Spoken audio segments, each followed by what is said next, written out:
इससे पहले कि अब हम फाइनली इस रोड ट्रिप के लिए निकले, मैं एक बार आप लोगों को आयरलैंड की ज्योग्राफी के बारे में बता देता हूँ। अगर आप लोग जानते हो ऑलरेडी मेरी पिछली वीडियो से तो आप लोगों की रिवीजन हो जाएगी, पर जो लोग पहली बार वीडियो देख रहे हैं या फिर इस रोड ट्रिप को ताकि आप बेहतर समझ पाओ या फिर ज्यादा मजे से देख पाओ और समझ पाओ, इसलिए आयरलैंड को थोड़ा सा जानना और जरूरी है। सबसे पहले मैं आपको बता दूं, आयरलैंड बेसिकली एक आइलैंड है, एक बड़ा आइलैंड है। सबसे बड़ा आइलैंड है यूरोप का ग्रेट ब्रिटेन, सेकंड बड़ा है सबसे आइसलैंड, थर्ड सबसे बड़ा आइलैंड है आयरलैंड यूरोप कॉन्टिनेंट का। अब आप लोगों को मैं बता देता हूँ यूनाइटेड किंगडम यानी कि यूके क्या है, ग्रेट ब्रिटेन क्या है, इंग्लैंड क्या है, आयरलैंड क्या है, नदर्न आइलैंड क्या है, रिपब्लिक ऑफ आयरलैंड क्या है। सबसे पहले स्टार्ट करते हैं यूनाइटेड किंगडम से। यूनाइटेड किंगडम एक देश है जिसके अंदर और देश है जैसे कि इंग्लैंड, स्कॉटलैंड, वेल्स और नदर्न आइलैंड।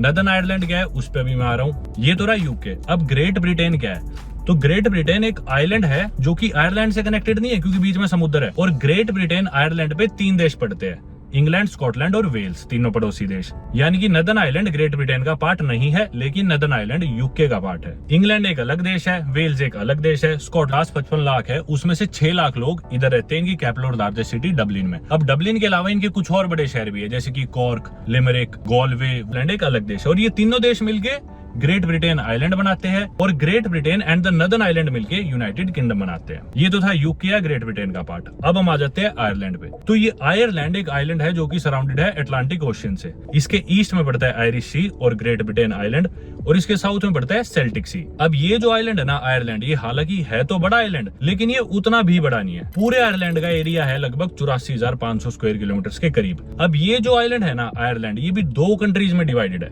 इसका मैक्सिमम जो पार्ट है वो है रिपब्लिक ऑफ आयरलैंड, यानी कि ऑलमोस्ट उस 84,500 में से 70,000 स्क्वायर किलोमीटर एरिया है रिपब्लिक ऑफ आयरलैंड देश का, यानी कि 5/6 of the total land mass Ireland का। और इसका 1/6 of the total land mass या फिर बचा खुचा 14-15,000 स्क्वायर किलोमीटर एरिया है नदर्न आइलैंड का, जो कि एक अलग देश है जो यूके का पार्ट है। अब इसके ऊपर काफी डिबेट्स होती है, कोई कहता है कि एक काउंटी है, कोई कहता है ये एक प्रोविंस है, टेरिटरी है यूके की, कोई कहता है ये एक देश है। पर एनीवे आयरलैंड जो आइलैंड है वो भी 2 देशों में डिवाइडेड है। हालांकि दोनों देशों में सेम लोग है, सेम भाषा है, सेम कल्चर है, सारी चीजें सेम है, लेकिन नदर्न आइलैंड यूके का पार्ट है, उनकी करेंसी है ग्रेट ब्रिटेन पाउंड। वो यूरोपियन यूनियन का पार्ट भी नहीं है क्योंकि यूके ने 2020 में ब्रेक्सिट कर ली थी और यूके अब यूरोपियन यूनियन का पार्ट नहीं है। लेकिन ये वाला जो आयरलैंड है जिसका नाम है रिपब्लिक ऑफ आयरलैंड, ये यूरोपियन यूनियन का पार्ट है और इधर करेंसी चलती है यूरोस। और इनफैक्ट जो यूरोजोन है जिसमें यूरोप के वो सारे देश आते हैं जिधर की करेंसी यूरोज है, उसमें इकलौती इंग्लिश स्पीकिंग कंट्री ये है रिपब्लिक ऑफ आयरलैंड।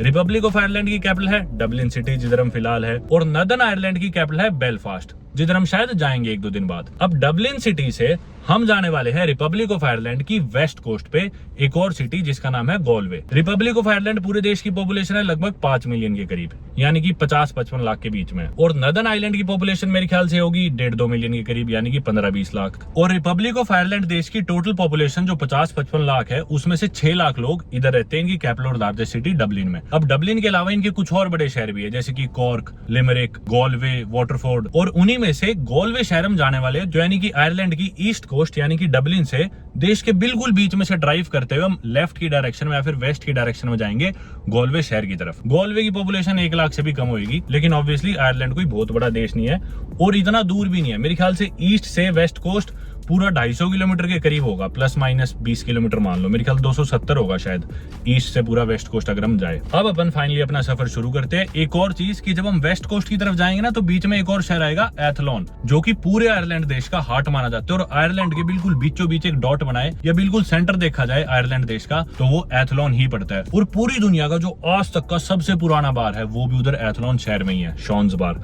वो देखते हुए अपन चलेंगे।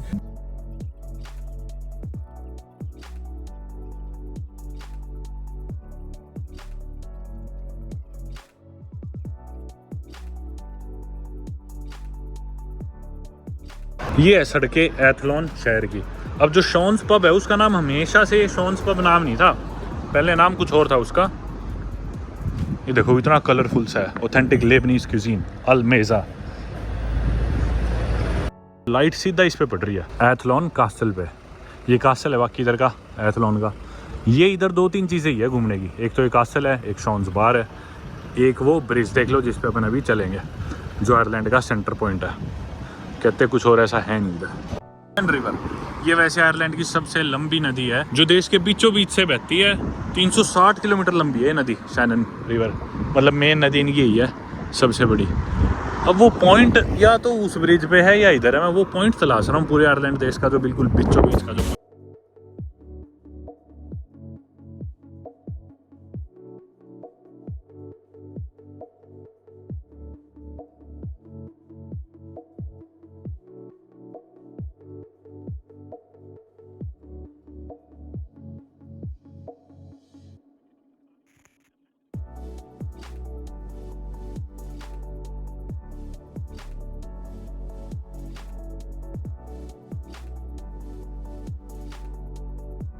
सबसे पहली चीज तो ना आयरिश पब्स बहुत पॉपुलर है, पूरी दुनिया में ही मशहूर है। और आयरलैंड में इतने सारे आयरिश पब्स है, आयरलैंड के बाहर आयरलैंड से भी ज्यादा आयरिश पब्स है पूरी दुनिया में, कई गुना ज्यादा है। हर देश में हर कोने में आपको आयरिश पब जरूर देखने को मिलेगा। और पहचान करनी हो ना कि भी आयरिश पब कैसा होता है, बहुत तेज गाने बज रहे होंगे, बहुत तेज।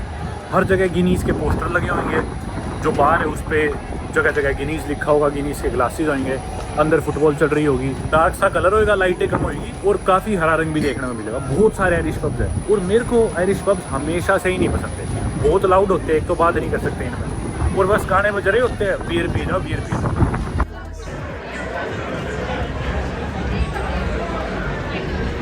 बहुत भीड़ है यार इस सड़क पे तो इस टाइम के हिसाब से, और इतनी पॉपुलेशन भी नहीं है भाई शहर की, उस हिसाब से ज़्यादा भीड़ है।